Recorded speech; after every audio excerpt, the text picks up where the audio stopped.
عید قربان است ای یاران گل افشانی کنید.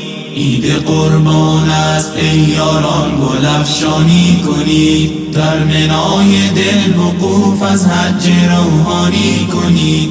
تا نیفتاده است جان در پنجه گرگ هوا، گوسفند نفس را گیرید و قربانی کنید. گوسفند نفس را گیرید و قربانی کنید. سنگها از مشعر وصل الهی کرده جنگ با شیطان و ترک فعل شیطانی کنید. جنگ با شیطان و ترک فعل شیطانی کنید. لا لا لا لا لا لا لا لا لا لا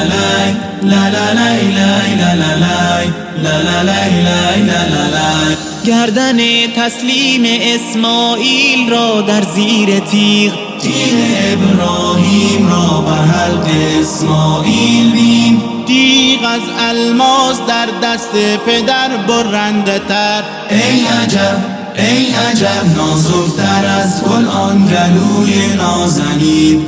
نه گلو بشکافت نه آن کارد حنجر را برید، هم پسر گردید محزون، هم پدر شد خشمگین. پای تا سر شعله شد فریاد زد ای تیغ تیز، پس چه کندی میکنی در امر رب العالمین. تیغ گفتا ای سراپا گشته از محبوب پر، تو به من گویی ببر اما خدا گوید نبر. تو به من گویی ببر اما خدا گوید نبر. ناگهان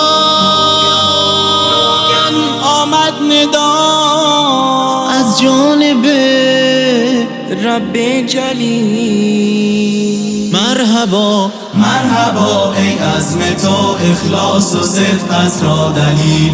هم تو بیرون آمدی از آزمایش رو سفید، هم جلال و عزت تو کرد شیطان را ذلیل.